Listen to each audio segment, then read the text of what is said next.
Oke, assalamualaikum. Ya, Ibu baru bisa memberikan videonya di sela kesempatan Ibu ya. Silakan kalian menyimak materi berikut.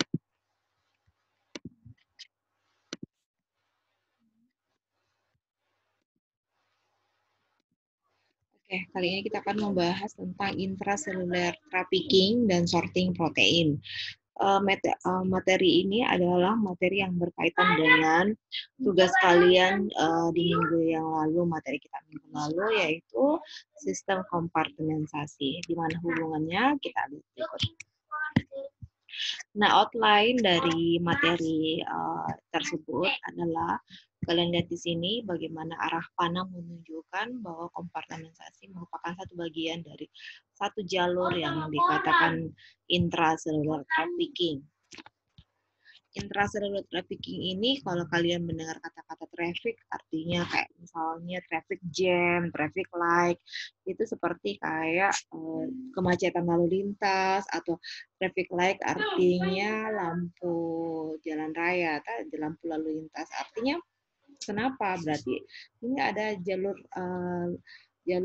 keluar dan masuk yang terjadi di dalam sel. Yang terjadi di dalam sel itu ada jalur utama terhadap satu proses di dalamnya. Salah satu proses yang terjadi di dalam sel itu adalah sorting protein. Seperti yang kalian pernah pelajari di kompartementasi, bagaimana sel itu mengorganisasi semua kegiatan metabolismenya, bahwa mungkin saja di satu sisi ini misalnya di retikulum endoplasma lagi terjadi proses glikolisasi, penambahan glukosa terhadap reseptornya. Bisa jadi juga pada saat yang bersamaan justru baru terjadi sintesis protein di nukleus.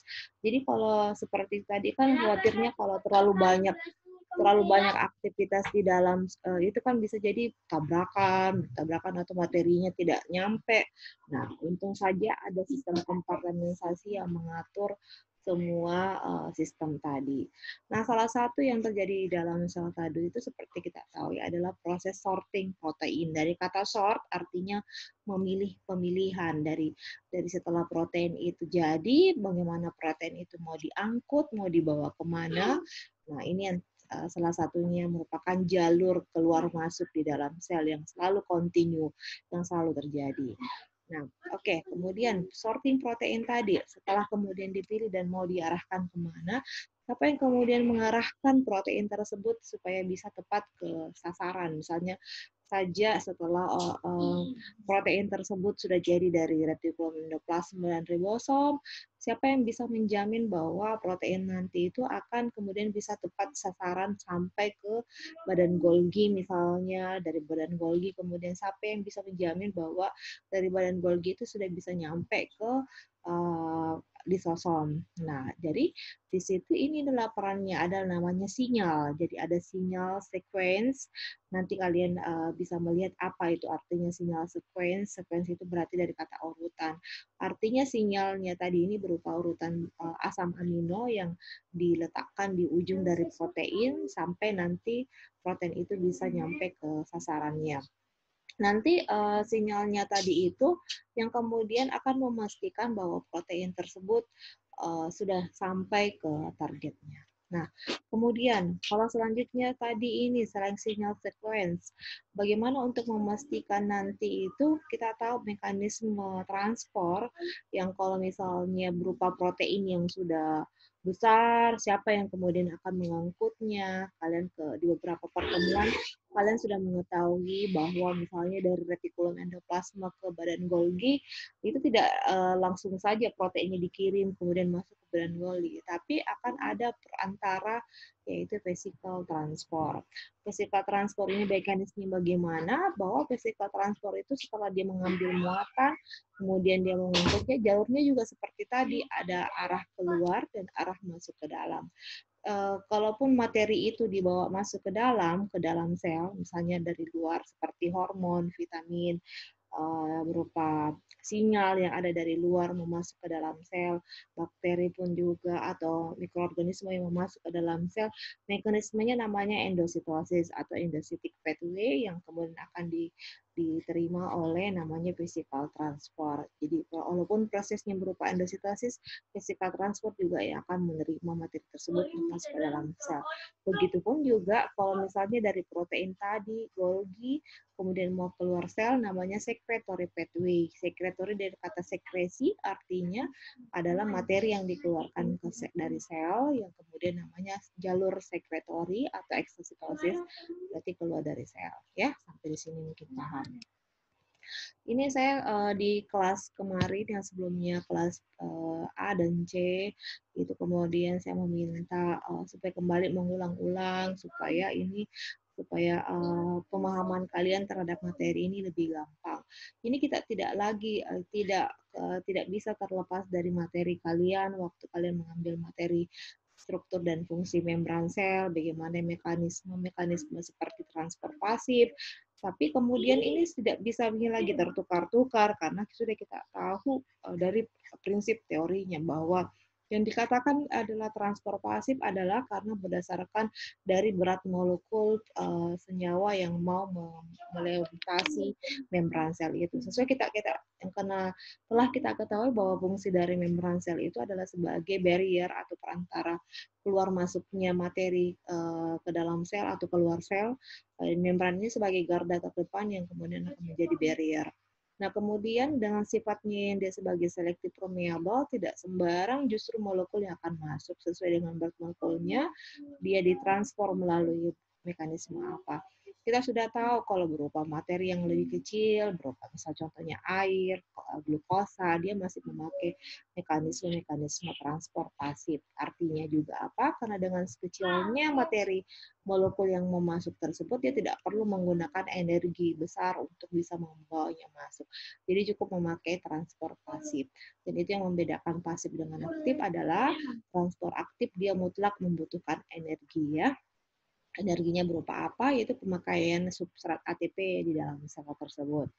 Nah, kemudian kita lihat di sini, kalau misalnya materi tersebut berupa asam amino, nanti kita lihat perbedaannya, kenapa bisa ada transfer aktif primer dan transfer aktif sekunder. Kenapa kemudian penting kali ini kita di materi ini kembali mempelajari ini adalah karena kita mau membahas lebih lanjut tadi mekanisme ini tadi, secretory pathway, endocytic pathway. Kalau kemarin mungkin lebih kalian mempelajari ke struktur membran yang ada di situ, exositosis ini lebih pada fungsinya bagaimana protein itu diangkut kemudian sampai keluar dan atau misalnya materi yang masuk. Apa yang mengaturnya ya. Kalian bisa lihat di sini, kalau berupa materinya makromolekul atau bisa berupa keseluruhan dari sel itu. Salah satu contohnya misalnya bakteria yang mau masuk ke dalam sel. Ada namanya sel-sel fagositosit yang biasanya ada di sel darah putih yang bekerja sebagai sel fagositosis pada sistem kekebalan tubuh atau sistem imun. Nah, prosesnya adalah metode transfernya namanya fagositosis. Kita lihat apa itu fagositosis nanti kita bisa lihat. Kemudian pinositosis itu berupa molekul yang lebih kecil lagi tapi berupa cairan ya. Kemudian endositosis yang diperantarai oleh reseptor, inilah yang kita akan kemudian lebih bahas ini memakai ini karena berupa makromolekul kemudian dengan jumlah yang lebih besar dan tumpukan itu tadi dia akan memakai mekanisme endositosis yang diperantarai oleh reseptor. Reseptornya ada di mana? Reseptor yang ada pada membran sel tersebut. Kemudian proses apoptosis pastinya adalah proses pengeluaran makromolekul yang dari dalam sel mau keluar dari membran plasma, melalui membran plasma. Oke. Nah, kembali Ibu mengulangi lagi, mudah-mudahan materi ini sudah kalian dapatkan waktu di struktur fungsi membran. Salah satu kita tahu komponen atau struktur yang terdapat pada membran itu selain karbohidrat, ada lipid, kalian sudah tahu bahwa terdapat protein di situ. Proteinnya ada yang terintegrasi, ya contohnya ini protein yang terintegrasi. Bagaimana fungsi-fungsinya? Kita bisa lihat di sini dengan strukturnya yang phospholipid bilayer ini. Kalian bisa lihat di sini fungsi-fungsinya. Salah satu fungsi protein membran sel yang kita akan banyak mengulang-ulang di pertemuan kita kali ini, di materi ini khususnya, adalah fungsinya dia sebagai fungsi transporter. Fungsi transporter artinya adalah dari kata transport, jadi dia membawa masuk materi tersebut masuk ke dalam sel melalui poros-poros membrannya. Setelah dia membuka, kemudian dia membawa masuk molekul tersebut masuk ke dalam sel. Fungsi lainnya, saya mengulangi saja, dia fungsi sebagai enzim, juga sebagai reseptor.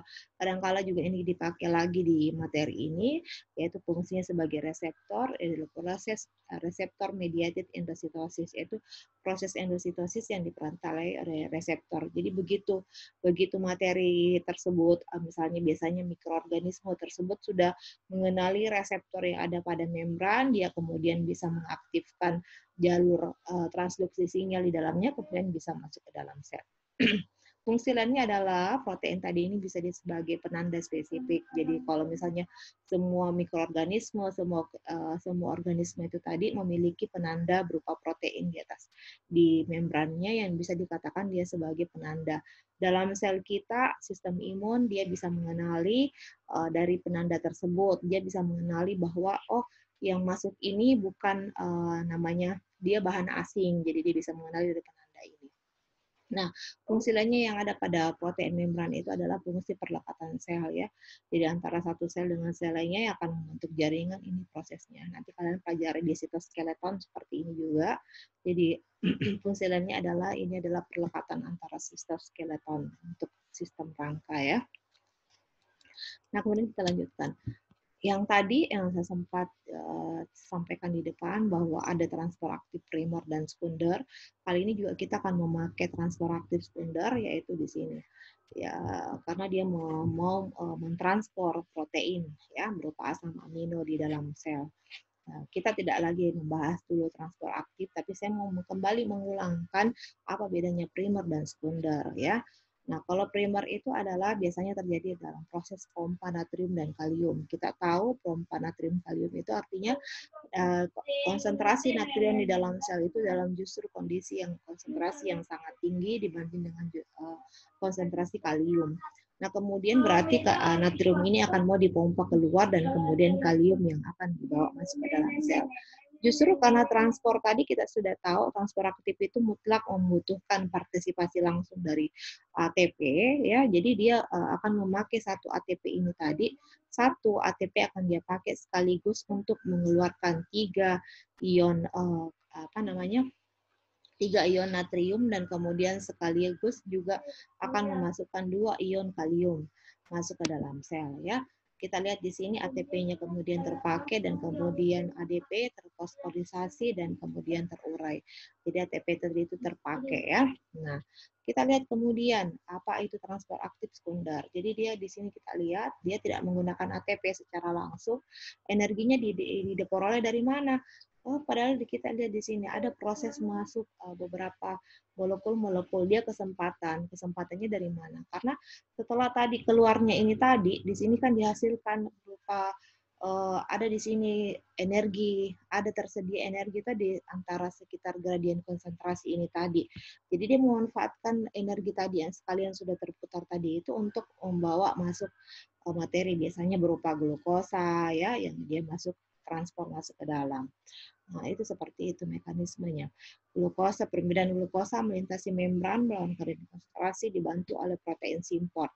Protein simport itu artinya adalah bagaimana mekanisme protein tadi bisa mentransfer masuk protein, bisa dengan mengubah-ubah modelnya dengan satu arah atau bisa dengan satu arah masuk ke dalam sel. Nah, ini adalah proses endositosis ya. Kembali kita membahas lagi apa itu endositosis. Nah, endositosis itu di sini saya menuliskan catatan. Kalau di sini kita tidak terlalu menggunakan kata endositosis, tapi kita membahasakannya berbeda yaitu endositic pathway ya. Dari kata endo hampir sama, kemudian sitik dia ubah sedikit, ada jalur. Ini jalur endositik. Nah, apa proses-proses apa saja yang termasuk ke dalam proses endositosis itu, yaitu adalah ada tiga jenis transport, yaitu adalah fagositosis, kemudian venositosis, dan ada kemudian ini endositosis yang diantarai oleh reseptor.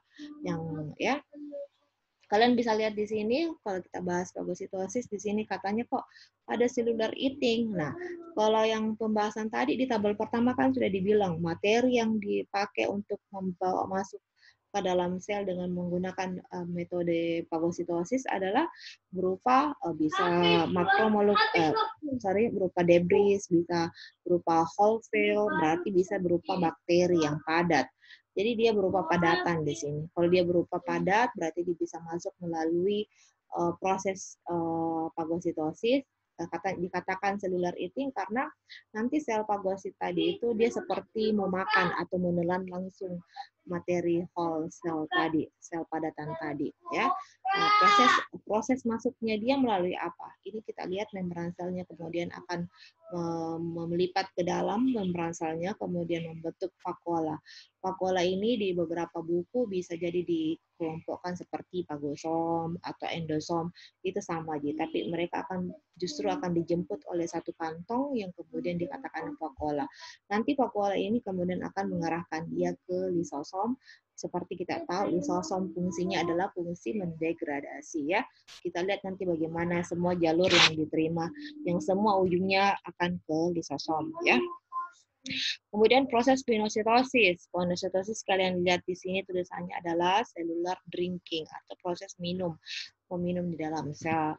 Prosesnya artinya adalah molekul yang masuk itu tadi berupa cairan. Salah satu contohnya nanti kita lihat contoh. Ini misalnya berupa kolesterol yang mau masuk ke dalam sel. Itu bagaimana mekanismenya. Mekanismenya di sini dia pasti akan memerlukan sebuah vesikel yang akan membawanya masuk.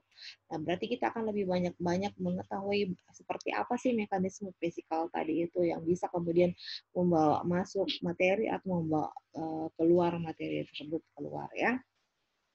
Proses yang ketiga yang termasuk ke dalam endositosis adalah yaitu endositosis yang diperantarai oleh reseptor. Yang seperti tadi saya bilang bahwa di membran sel itu ada protein yang berfungsi juga sebagai reseptor yang kemudian kita lihat ini seperti fragmen-fragmen dari bakteria misalnya atau agen mikroorganisme yang kemudian dia harus menempel dulu pada reseptor membran, begitu ini kemudian aktif, kemudian ini kita lihat ini mekanismenya yang akan mulai membentuk vesikel, ya.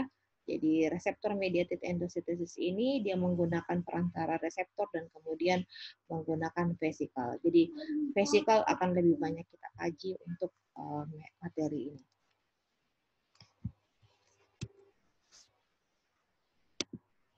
Ya, selanjutnya adalah eksositosis, merupakan proses yang terbalik dengan proses endositosis tadi, yaitu adalah proses pengeluaran sel. Di sini pun juga saya memberikan catatan, dibahasakan lebih sedikit berbeda, yaitu dengan kata secretory pathway. Sama dengan tadi, secret berarti dari kata pengeluaran, mengeluarkan sel, bahan sel, jalur. Ini jalur berarti jalur pengeluaran sel, ya. Nah, kita lihat prosesnya ini. Tetap juga dia memerlukan mekanisme vesikel, namanya vesikel sekresi, yang akan membawa keluar materinya. Ya, lagi-lagi memang ini menjadi catatan bahwa kita akan lebih banyak mengekspor bagaimana mekanisme vesikel tadi, ya.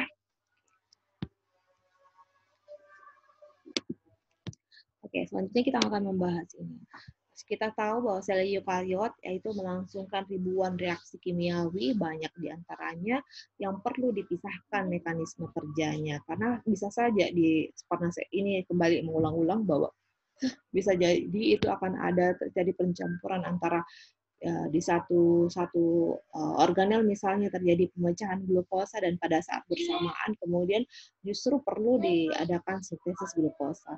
Jadi kemudian strategi untuk memisahkan proses segregasi dan pengontrolan reaksi kimiawi tadi ini, kedua yang tadi ini supaya tidak bertabrakan, yaitu dengan menggabungkan berbagai enzim yang dibutuhkan untuk mengkatalisasi urutan reaksi tertentu menjadi satu kompleks multiprotein tunggal besar, yaitu yang ini merupakan fungsi dari ribosom.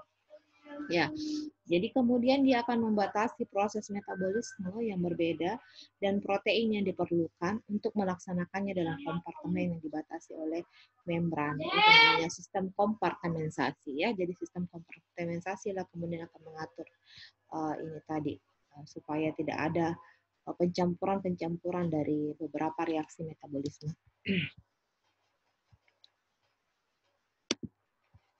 Nah, kemudian kita lanjutkan.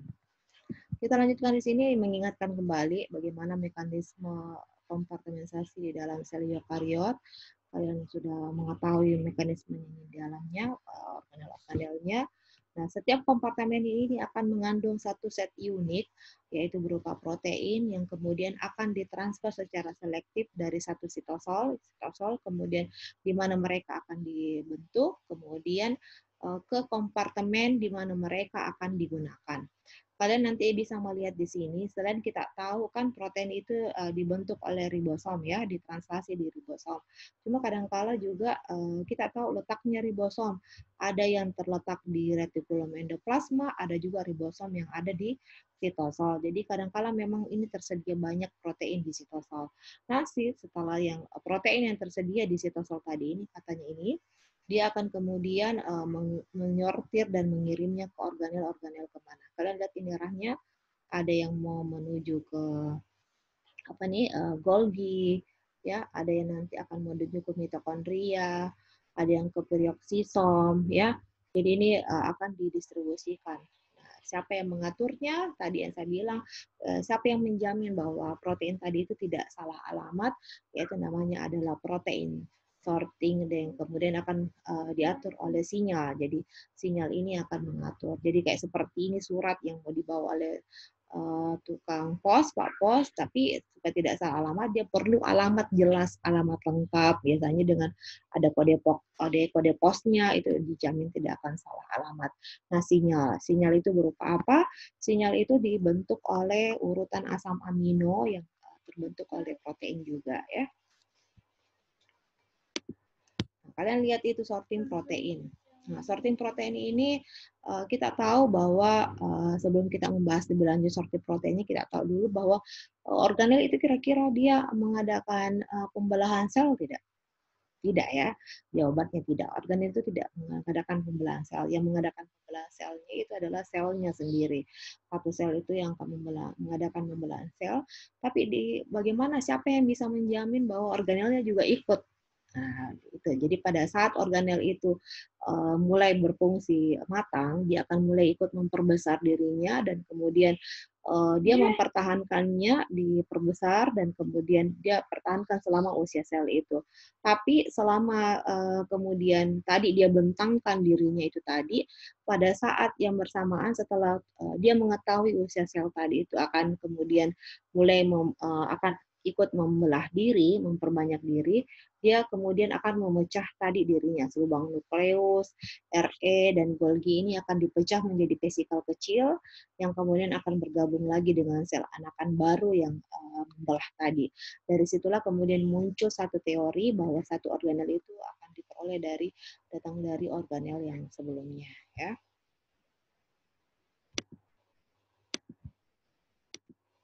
Nah, selanjutnya. Sintesis sebagian besar protein yang seperti yang slide sebelumnya Ibu sampaikan bahwa kita sudah tahu tadi selain ribosom yang terletak ada pada retikulum endoplasma, ribosom itu juga banyak tersedia yang ada di sitosol. Dari sinilah kemudian kita lihat sebagian besar protein dimulai dari ribosom pada dalam sitosol, terbanyak memang ada di retikulum endokasar, tapi juga memang ada banyak di sitosol. Beberapa pengecualian termasuk beberapa protein mitokondria, kloroplas ya, itu disintesis pada ribosom pada organel ini. Nah, kemudian setiap protein ini akan mengandung sorting sinyal. Kalau kalian lihat di gambar ini, ilustrasinya seperti ada bundaran-bundaran kecil yang berwarna-warni, itu seperti itu ilustrasinya, itu sinyal. Ini seperti kayak alamat yang mau ditujukan. Kalau kalian di sini sudah lihat tadi warna biru, Berarti dari sini tadi bahwa ini harus dikirim ke nukleus. Kalau misalnya warna kuning, dia orange seperti ini, dia harus dikirim ke mitokondria. Kalau dia seperti hijau-hijauan, kuning kehijauan ini tadi harus dikirim ke kloroplast. Seperti ini juga ke peroksisom dan ke retikulum endoplasma. Jadi setiap protein tadi itu mengandung sorting sinyal yang akan mengarahkan protein ke organel yang dibutuhkannya. Jika tidak memiliki sinyal penyortiran, apa yang terjadi? Yang terjadi adalah protein itu akan tetap berada di sitosol, akan tetap berada di sini sampai habis masa usia sel tersebut ya. Jadi dia tidak akan terkirim. Nah, kemudian ini prosesnya. Ada 3 mekanisme. Kalian di sini lihat 1, 2, 3. Ya, mekanisme pertama kalian lihat di sini, dia akan protein tersebut akan diangkut atau ditransfer melalui pori-pori nukleus ya. Pori nukleus. Kita tahu bahwa struktur dari nukleus itu selain dengan struktur-struktur dia memiliki membran inti, dia di situ ada memiliki pori nukleus. Dengan adanya pori-pori tadi, dia akan kemudian lebih sedikit memudahkan protein itu bisa masuk ke dalam sel. Jadi dia tidak membutuhkan ekstra keras untuk bisa membawa transfer masuk ke nukleus. Kadangkala juga istilah yang dipakai untuk mentransfer nukleus tadi cukup dengan memakai transfer difusi tapi dengan sedikit penambahan ATP energi. Ya, kemudian selanjutnya adalah bagaimana protein tadi itu yang kedua yang ditransfer melalui membran ya. Dia ditransfer melalui membran. Kalian lagi saya perlu mengingatkan kembali membran yang memiliki organel yang memiliki membran. Nah, di sini fungsinya tadi. Artinya kalau dia ada membran, artinya ada mekanisme khusus yang harus harus membatasi molekul tersebut bisa masuk membran tadi yang membatasi. Ya, bagaimana yang membatasinya kita bisa lihat di sini nih fungsinya protein translokator tadi ya. Fungsi protein translokator yang transporter yang akan membawa protein masuk ke dalam sel dengan membran organel ini, kloroplast, mitokondria dan perioksisom ya. Kita tahu bahwa 3 organel ini adalah organel yang bermembran juga. Nah, yang lainnya adalah selain dari sini tadi kita tahu juga retikulum endoplasma berupa organel yang bermembran, membrannya berupa membran tubulus ya, jadi dia juga memiliki membran juga, jadi dia diangkut juga melalui retikulum endoplasma. Mekanisme selanjutnya adalah karena materi itu sudah ada di retikulum endoplasma, kalian sudah pernah mempelajarinya waktu di mekanisme endomembran.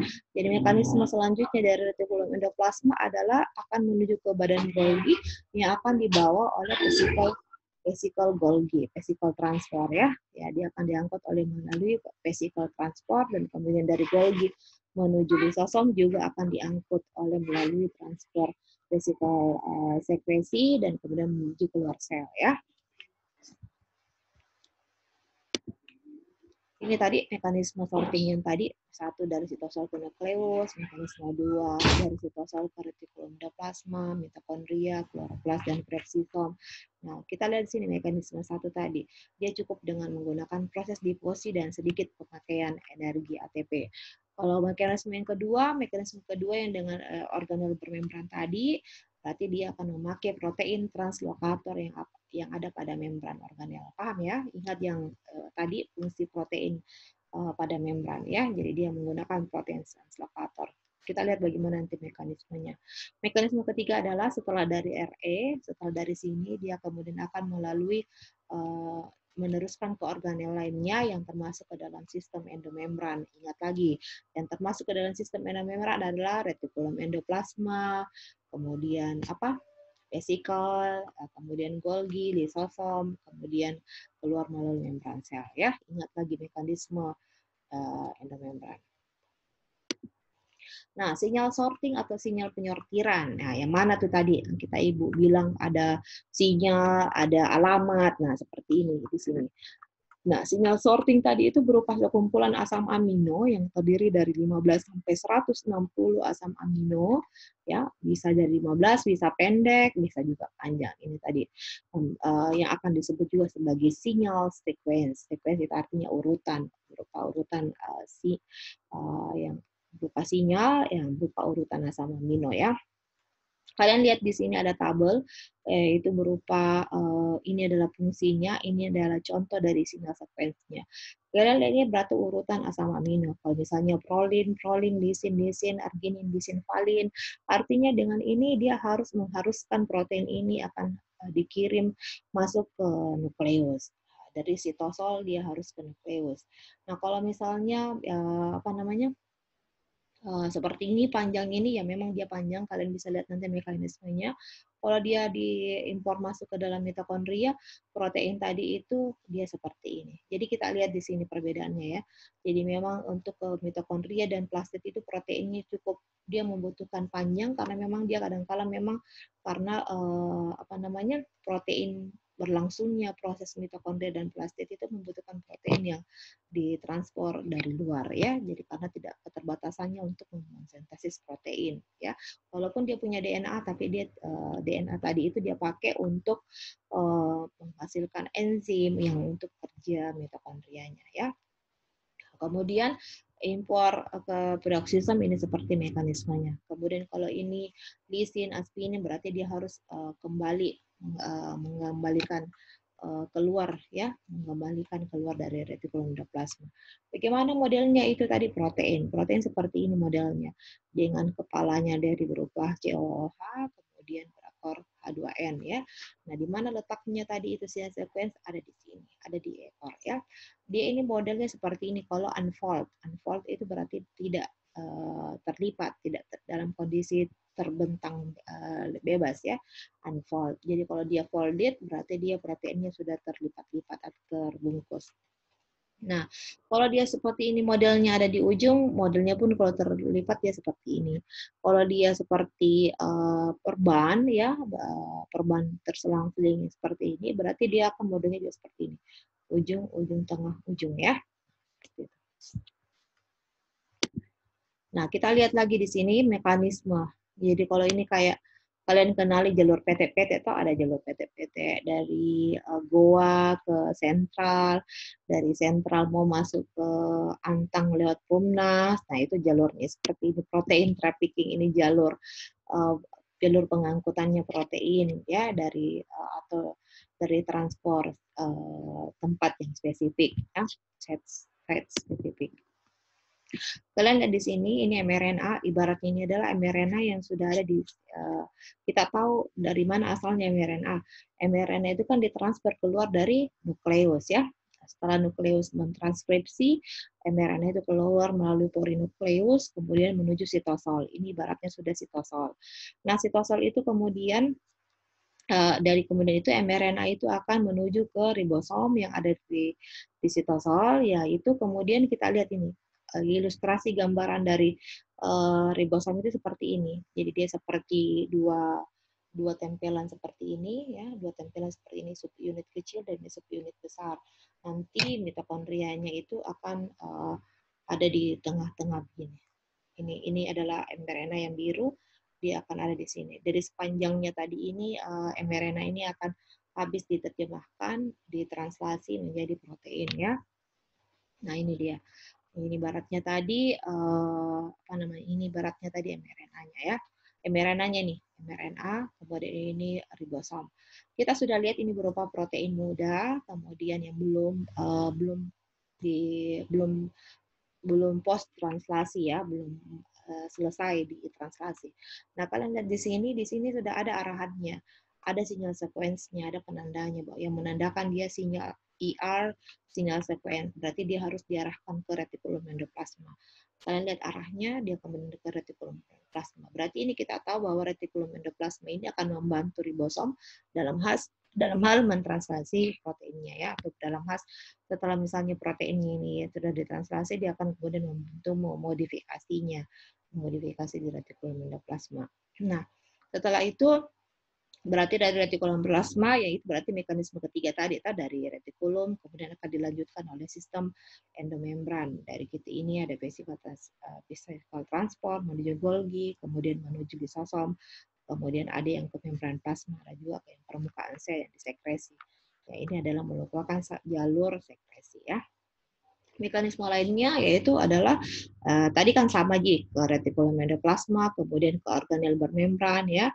Berarti dari ini kemudian ke mitokondria, ada yang ke kloroplas, ada yang ke perioksisom. Kita lihat di sini arah-arahnya semua. Ini sinyal sekuensinya.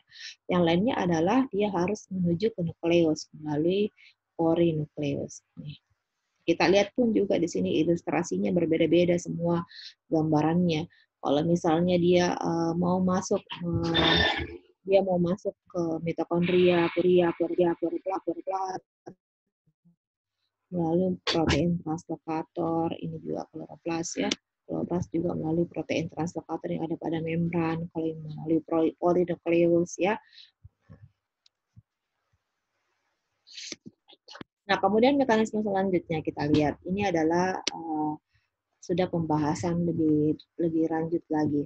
Kalian lihat di sini di pojok kanan ini adalah tanda 1, berarti itu sesuai dengan proses mekanisme yang 3 tadi. Berarti mekanisme 1 adalah yang ditransfer melalui nukleus, yaitu melalui porinukleusnya ya. Kita ketahui bahwa ini adalah struktur dasar yang ada pada nukleus. Kita tahu bahwa dia memiliki selubung atau membran. Dia memiliki selubung nukleus atau membran inti, ya kemudian di dalamnya ada berupa ligamen nuklear, kemudian ada jadi kita sudah tahu juga bahwa nukleus itu memiliki membran ganda, ada membran inti yang di dalam, kemudian ada membran inti terluar ya. Di dalamnya kemudian ada berupa lamina nuklear. Lamina nuklear itu yang merupakan tempat perlekatan daripada kromosom ya. Kita tahu bahwa lamina ini tempat melekatnya kromosom. Nah, kemudian di situ ada selubung, ini tadi kan selubung ya. Selubung nukleus itu atau membran inti tadi itu mengandung banyak pori-pori ini. Pori-pori berarti lubang ya. Pori-pori lubang. Jadi dia bisa menuju masuk melalui pori-pori ini. Nah, jadi dia akan sebagai gates atau gerbang yang akan dilalui oleh beberapa molekul yang akan masuk atau keluar dari sel. Kira-kira seperti yang saya pernah sebutkan tadi, molekul apa yang keluar dari sel, yang meninggalkan sel? Jawabannya apa? Jawabannya adalah mRNA. Dia juga akan keluar melalui pori ini. Nah, kita lihat kemudian mengkaji bagaimana struktur ke dalamnya nukleus tadi itu. Kelihatannya dia seperti ini. Dia seperti, kalau dia lebih ke dalam lagi, dia akan membentuk seperti sangkar. Ini sangkar dari intinya, kemudian kelihatan ini nuklear laminanya, tempat melekatnya tempat melekatnya kromosom. Kelihatannya pun ini ada berupa fibril. Nanti kita lihat lebih insert, lebih dekat lagi bagaimana mekanismenya.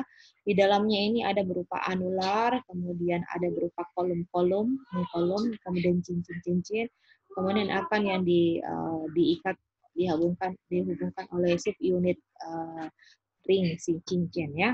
Nah, kita lihat di sini mekanismenya, dia akan merupakan dibantu oleh sinyal sinyal lokalisasi nuklear ya, yang akan mengarahkan sorting sinyal dari nukleus. Nah, kita lihat ini, ingat tadi yang gambar ini, gambarnya apa? Ini fibril, kah? Ini kelihatan ini pori-pori nukleus. Nah, kita lihat di sini ada namanya prospektif nuklear protein. Itu protein yang akan mau masuk ke dalam sel. Dia dibantu masuk, transportnya kan tadi melalui pori. Sudah pernah bilang bahwa dia tidak perlu ekstra keras sedikit, tidak perlu ekstra yang besar untuk membawanya masuk karena sudah ada lubangnya sedikit. Jadi dia cuma butuh bantuan reseptor yang namanya reseptor import nuklear atau nuklear import reseptor yang kemudian akan mengikat protein yang akan masuk ke dalam pori tadi. Setelah di sini dia akan dibantu oleh menggunakan GTP. Setelah dia ada GTP, dia akan menghidrolisis untuk membawa masuk protein ini ke dalam, dan kemudian juga akan digunakan kembali untuk membawa keluar kembali ini. Dia kembalikan lagi ini yang biru, dia kembalikan keluar lagi menuju sitosol atau menuju sitoplasma ya. Nah, kita lihat lagi mekanismenya di sini. Ada lihat, ingat lagi tanda 2, tanda berarti ini mekanisme yang kedua. Mekanisme kedua. Jadi kita tahu bahwa kebanyakan mitokondria, protein mitokondria dan kloroplas ini akan dibentuk atau dikode oleh gen inti dan kemudian akan diimpor dari sitosol. Nah, protein itu akan membuka lipatannya, membuka lipatannya untuk masuk ke dalam mitokondria dan kloroplas. Jadi kita lihat dia akan membuka lipatannya untuk masuk. Di sini ada mekanisme reseptor, pengenalan reseptor dari protein ke protein dengan reseptor yang ada pada membran. Kita juga sudah tahu bahwa mitokondria dan kloroplas itu juga memiliki 2 membran atau membran ganda. Jadi kemudian dia akan dulu pengenalan reseptor dan kemudian akan mengarahkan ke protein translokator yang ada pada membran tersebut. Protein translokator inilah yang kemudian akan menggunakan protein chaperone. Protein chaperone ini dipakai untuk menarik masuk protein ini masuk ke dalam, dan kemudian apa yang terjadi setelah ini kan dia buka lipatan, setelah dia masuk dia kemudian akan kembali melipatnya. Ini kita lihat ini sinyalnya seperti ini. Sinyalnya pun kemudian akan dilepas dan kemudian protein itu akan kemudian matang di dalam matriks mitokondria. Ya, seperti itu mekanismenya. Nah, vesicle transport itu di antara vesicle transport antara kompartemen yang bermembran tadi itu, sudah kita tahu dia membutuhkan pengaturan yang lebih tinggi ya. Karena kenapa? Adalah berupa protein yang akan mau diangkut sudah lebih besar ini ceritanya. Protein yang ada dari sudah berupa modifikasi, jadi ada target khususnya dia ya, target khususnya. Di sini kalian lihat di sini tandanya 3, artinya ini adalah mekanisme yang ketiga. Setelah dari retikulum endoplasma, kemudian akan diangkut melalui organel-organel yang terlibat dalam sistem endomembran. Ya. Kita lihat di sini setiap vesicle transport ini harus membawa hanya protein dan lipid yang terarahkan dengan arahnya dan kemudian harus berfungsi hanya dengan target membran ya, membran yang tepat. Jadi dia sudah ditahu di sini. Ini kita tidak lagi membahas lagi sinyal protein di sini, sinyal sequence. Yang di sini adalah kita memakai lagi selanjutnya vesicle transport, yaitu artinya vesicle transport ini juga sudah harus dipastikan siapa yang menjamin dia setelah dari retikulum endoplasma ini, si vesicle ini justru melenceng ke sana, keluar, ya, melenceng ke kiri. Siapa yang bisa menjamin itu? Dia tidak seperti itu. Ya, berarti ada juga mekanisme yang mengatur bahwa setelah ini protein dari retikulum endoplasma menuju Golgi, kemudian dari Golgi ke lisosom, itu berarti ada yang kemudian mengarahkan vesikel ini supaya dia juga akan dia harus berfungsi dengan target membran target yang sesuai yang atau tepat ya. Kita lihat bagaimana mekanismenya. Nah, ini saya kemudian kembali dulu membahas ini.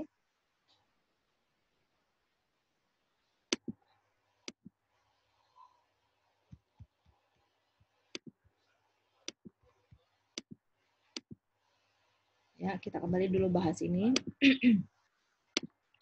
Ini adalah mekanisme bagaimana tiga jalur yang terjadi pada lisosom.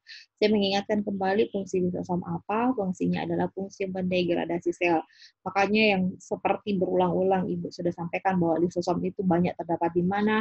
Lisosom itu banyak terdapat pada sistem imun, ada juga pada sistem pencernaan. Sesuai dengan fungsinya, dia bisa mendegradasi sel yang tidak terpakai, sel yang berupa sel toksin juga dia bisa mendegradasinya. Seperti misalnya nanti kita bisa lihat bagaimana kolesterol itu bisa dibebaskan oleh lisosom. Lisosom itu banyak fungsinya tadi, mendegradasi. Nah, kita lihat ketiga jalurnya ya. Misalnya seperti ini tadi, bakteri. Bakteri itu kita tahu dia masuk melalui mekanisme fagositosis. Dia kemudian akan ditelan oleh namanya fagosom. Kalau tadi di gambar yang sebelumnya namanya vakuola, itu saya bilang sama Ji. Fagosom, vakuola, karena dia berupa kantong yang kemudian akan membawa masuk bakteri tersebut.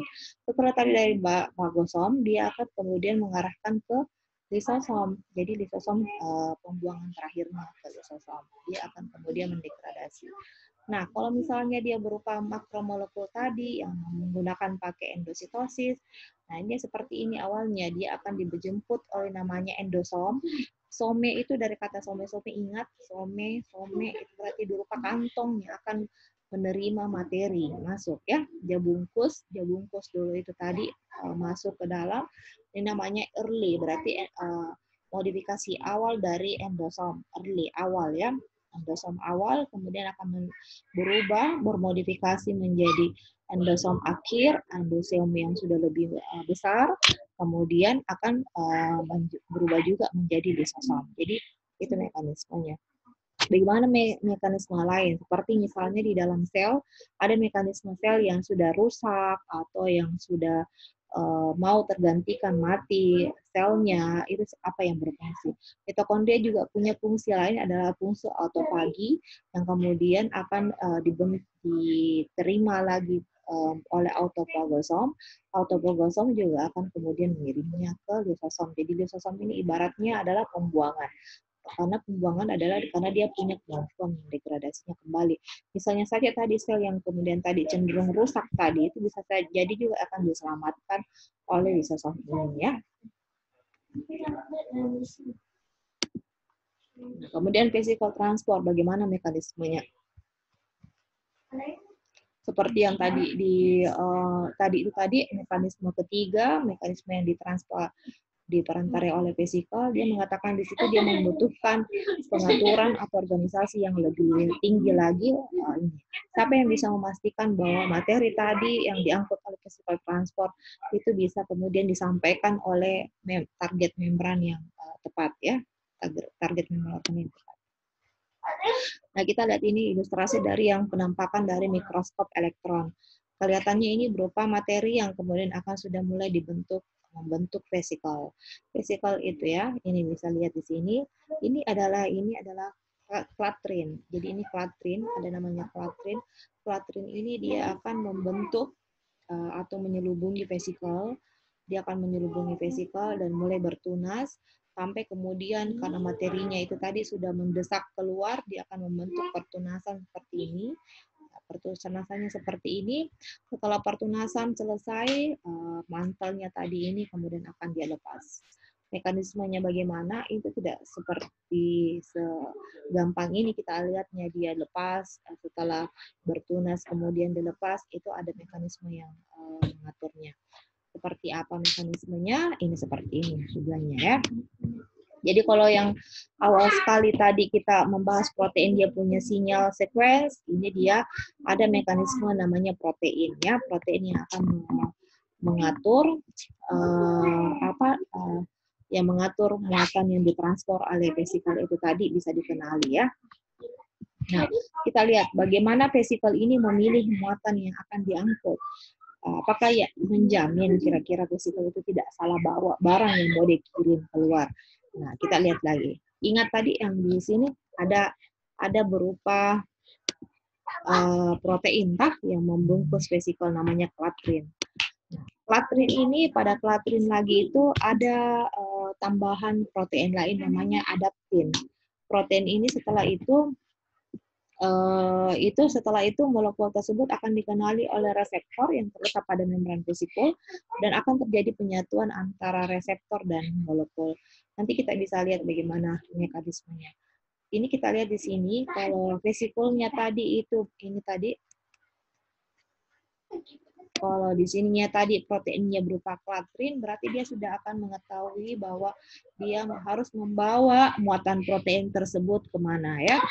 Nah, kalau misalnya dia berupa pembungkusnya vesikul tadi itu diselubungi oleh klatrin, kemudian dia ditambahkan protein berupa adaptin 1, berarti dia sudah tahu bahwa dia asalnya dari Golgi tadi harus menuju ke lisosom. Kalau tadi klatrin tadi itu tadi kemudian ditambahkan protein mantel berupa adaptin 2, berarti dia harus dikirim ke endosom ya. Jadi tidak akan salah-salah. Jadi karena adanya mekanisme ini. Kalau dia berupa diselubungi oleh bukan klatrin tapi dia berupa CHOP protein, nah kemudian dia akan diangkut oleh retikulum endoplasma menuju aparatus Golgi. Kemudian kalau dari itu bisa juga jadi memakai dari sisterna menuju sisterna Golgi ya, buka cis. Cisterna Golgi, kemudian dia akan menuju ke muka trans ya, ya seperti itu. Bagaimana mekanisme lainnya? Kita lihat di sini. Di sini tentu kita akan menggunakan perantara reseptor ya. Reseptor ini adalah bagaimana protein tadi mau keluar sekresi, mau dibawa keluar. Dibawa keluar berarti menuju vesika sekresi ya. Nah, ini tadi di mana? Ini adalah reseptor yang akan mengikat muatan protein. Kalau di sini kita membahas vesikal, biasanya kita memakai kata-kata muatan, kargo. Ya, kalian sudah tahu kargo gunanya apa? Membawa muatan toh. Setelah muatan tadi dibawa ke kargo, dia akan menurunkan ya kan? Ada proses itu. Butuh muatan, butuh mobil kargo yang kemudian akan membawa muatan tersebut dan kemudian muatan itu mau diturunkan kemana. Mekanismenya seperti ini. Nah, molekul tadi ini berupa protein tadi ini akan membentuk kompleks antara reseptor kemudian dengan adaptin ya. Ingat tadi ini tadi klatrin, adaptin, dan dia akan membentuk penyatuan antara reseptor dan molekul. Nah, setelah menyatu ke ini reseptor dengan molekulnya, kemudian terikat dengan adaptin dengan ini klatrin ya, ini klatrin. Kalau ini kan klatrin ini kayak bajunya toh, mantelnya. Jadi mantelnya itu berupa protein klatrin yang kemudian akan ditambahkan protein adaptin. Nih, adaptin seperti ini yang hijau. Dan kemudian ada penyatuan dari adaptin dengan penyatuan reseptor dengan molekul. Jadi dia akan membawa satu-satu nih, kita lihat, membawa satu-satu proteinnya seperti ini. Nah, setelah ini terbentuk tadi kompleks, kemudian datanglah protein lain namanya dinamin. Dinamin ini seperti ini, dia cincin. Dia akan membentuk cincin di sekitar leher vesikal. Dia kemudian dia menggunakan bantuan energi namanya GTP. Dia kemudian GTP ini menghidrolisis. Setelah dia menghidrolisis GTP tadi itu, dalam kesempatan itulah kemudian cincin ini terlepas ya. Ini seperti ibaratnya dinamin ini kayak menarik benangnya dengan kan butuh energi ya kan untuk melepaskan. Butuh energi. Dinamin ini akan menarik kencang dengan bantuan GTP dan kemudian sampai terlepas ini vesikal ya dari leher vesikal. Nah, setelah dia terlepas, kemudian ini uncoating berarti dia akan melepas ini uncoating, dia lepas ini klatrin dengan adaptinnya tadi sampai dia kemudian menjadi vesikal yang naked, vesikal yang tidak memakai coat atau telanjang ya, dikatakan naked berarti telanjang, dia tidak memakai mantel. Nah, selanjutnya siapa pertanyaan kedua menyangkut dengan vesikal. Bagaimana vesikal tadi bisa mencapai tujuan yang sesuai ya? Seperti tadi saya bilang, siapa yang menjamin bahwa dia betulan kita bawa ke area targetnya ya? Nah, di sini ini mekanismenya. Bagaimana kira-kira enzim lisosom bisa sampai ke lisosom dan dia bukan ke mitokondria? Bagaimana bisa mikir seperti itu. Jadi kalau misalnya sebenarnya kan seperti ini logikanya. Kalau jaraknya pendek, misalnya dari retikulum endoplasma ke Golgi, bisa saja juga proses difusi saja yang bisa berfungsi di situ. Tapi kalau jaraknya sudah lebih panjang, berarti vesikal itu secara aktif akan diangkut oleh protein motor yang bergerak di sepanjang serat sitoskeletal. Ya, kan kita tahu pada antar di bawah membran itu tadi ada sitoskeletal ya, yang kemudian akan mengangkut, menggerakkan semua aktivitas di dalam sel. Nah, kita lihat di sini vesikal dari membran. Nih, ini adalah ada gambarnya di sini. Organel donor. Jadi misalnya organel asal dan di sini ada organel target. Artinya kita punya kiriman berupa muatan, dia butuh pengangkut, otomatis dia butuh tujuan ya. Nggak ada gunanya mau ngangkut kalau tidak punya tujuan ya. Jadi harus punya tujuan. Tujuannya kemana? Tujuannya adalah ke target, organel target. Kalian bisa lihat di sini. Vesikal dari membran ini Ya, vesikel dari membran ini membawa marker. Jadi dia membawa penanda spesifik seperti ini. Ini penanda spesifiknya yang disebut berupa protein Fish-Nares atau protein vesicle snares ya. Ini Fish-Nares atau vesicle snares yang ada pada permukaannya, yang kemudian akan melekat pada target organel. Jadi di target organel ini juga dia memiliki protein reseptor. Namanya apa? Namanya T-snare. Sekali lagi lihat T-snare. Jadi ini Fish-Snare versus T-snare ya. Fish-Snare versus T-snare. Marker yang pada organel asal dia memiliki Fish-Snare, marker pada target organel yang memiliki T-snare. Setelah dia kemudian, ini kita lihat, ini kan masih posisi lengkap ya, dia masih punya coat, masih punya mantel atau baju, kemudian posisi ini dia sudah melepas uncoating, dan kemudian akan terikat reseptornya. Ingat lagi mekanisme reseptor yang harus cocok dengan model ligan dan reseptornya ya. Modelnya seperti ini, kalau dia seperti ini modelnya ini berarti modelnya harus tonjong ya kan? Mekanisme antara reseptor dengan ligan. Nah, setelah itu berarti setelah dia sampai sudah berkenalan dengan reseptor Fish-Snare dengan T-snare ini, apa yang terjadi selanjutnya? Yang terjadi selanjutnya adalah setelah sampai ketemu tujuan, bagaimana kalau kalian memesan barang? Sudah tiba barangnya, artinya akan diturunkan muatannya, docking, namanya prosesnya docking, itu proses menurunkan muatan, yaitu dia terjadi pada saat V dan T-snares-nya ini sudah berikatan ya. Nah, kita lihat di sini, ini adalah prosesnya tadi sudah berikatan. Ini molekul, kita lihat di sini gambarannya molekul tadi seperti ini, dan kemudian terjadi proses fusi di situ. Berarti setelah terjadi proses fusi, kompleks penyatuan antara membran dengan protein tadi ini, antara kedua reseptor marker tadi sudah saling berfusi, kemudian fusinya tadi ini kemudian melepaskan isinya, sekalian juga akan melepaskan isi dari vesikel ini, kemudian akan dibawa masuk ke dalam lumen organel membran target ya, jadi kemudian akan masuk. Fusinya akan yang menggerakkan dia membawa masuk ke dalam sel ya, ke dalam membran target. Nah, ini lagi tadi ini agak sudah hampir dekat. Ya, jadi setelah tadi itu kita tahu mekanismenya vesikel transport mengangkut muatan seperti itu tadi, bagaimana rutenya? Rutenya pasti juga sudah kita pelajari yang tadi di awal-awal tadi, apa saja yang memerlukan bantuan vesikel, proses masuk pun juga dia membutuhkan vesikel. Jadi dia tetap diperantarai oleh endostosis, kemudian membantukan vesikel. Vesikel mekanismenya juga akan terlihat seperti itu tadi. Ada klatrin kemudian membungkus vesikel tersebut dan kemudian melepas dan kemudian sampai ke targetnya. Ya. Jadi kalau proses masuk endositik juga dia membutuhkan vesikel.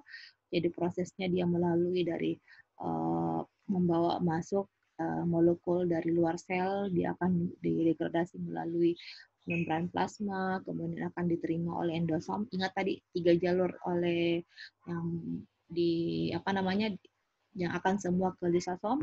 Ya, ini prosesnya dari membran plasma ke endosom kemudian ke lisosom, itu yang masuk ya. Kalau ini berarti ini adalah berupa materi yang tidak baik, berarti dia akan langsung ke lisosom. Misalnya berupa bakteri, dia akan langsung diterima oleh endosom ya. Nah, kalau dia berupa jalur sekretori, berarti ini berupa protein yang kemudian akan diangkut ke luar sel. Mekanismenya bagaimana? Tadi RE, Golgi, kemudian ke dia akan dibawa ke permukaan sel melalui perantaraan lisosom atau endosom. Ya. Nah, bagaimana mekanisme yang terjadi? Protein sekretori itu akan dilepaskan dari sel melalui proses eksositosis.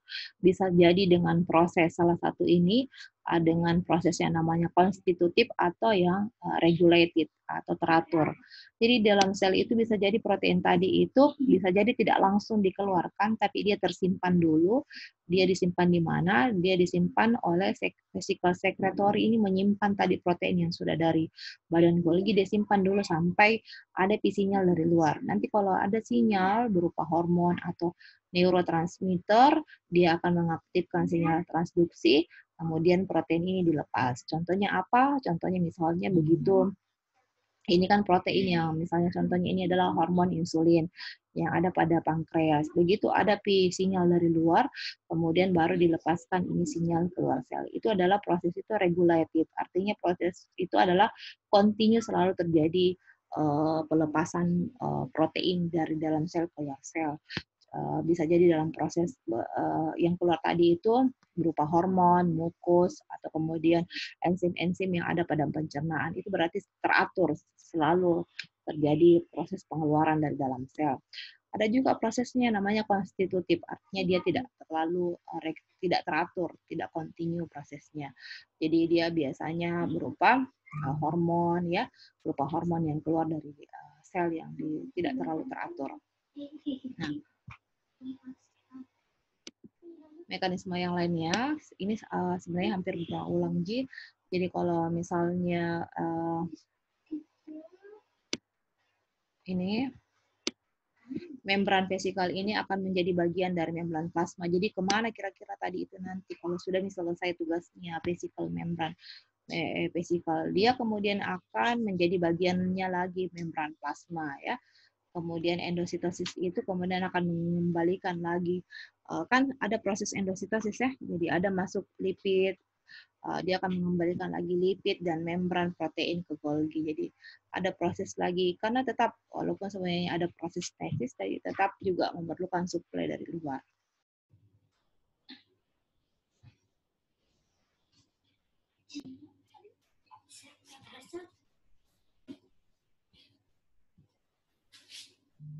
Nah, kita lanjut.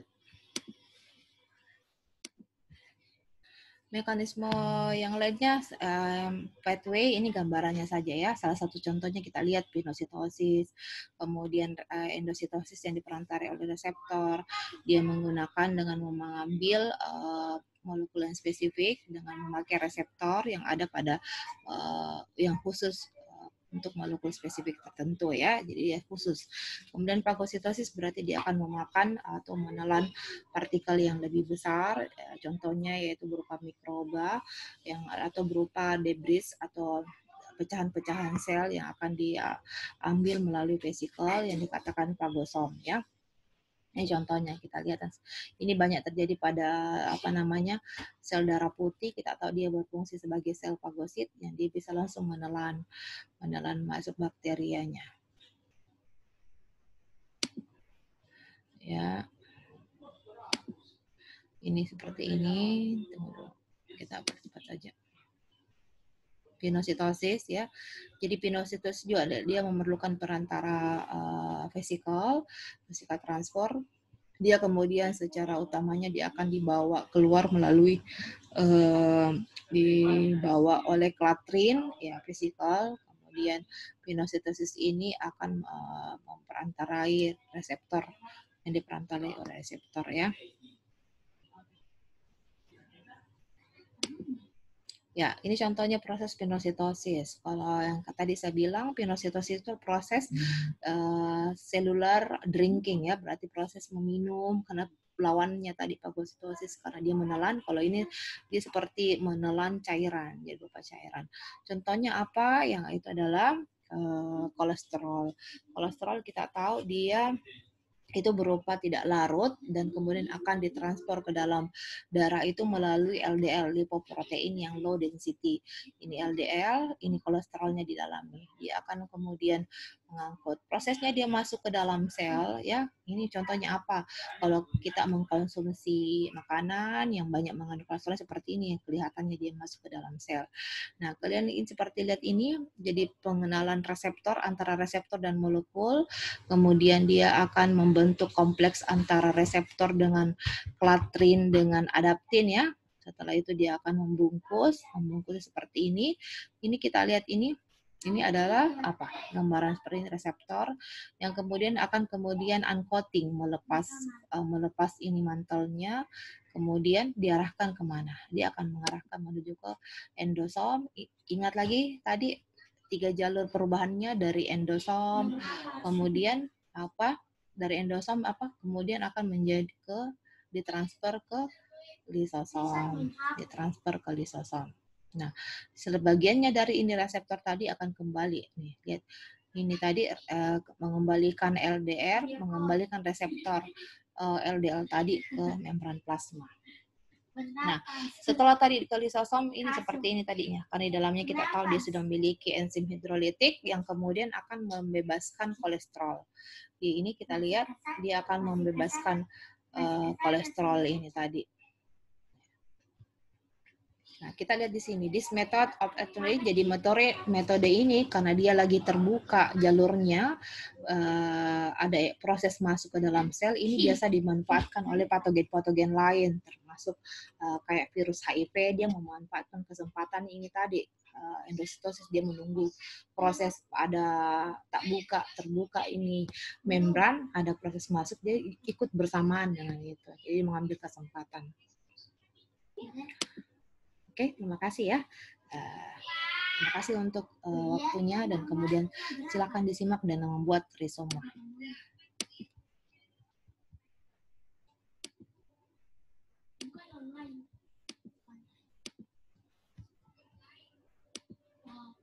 Oke, assalamualaikum warahmatullahi wabarakatuh.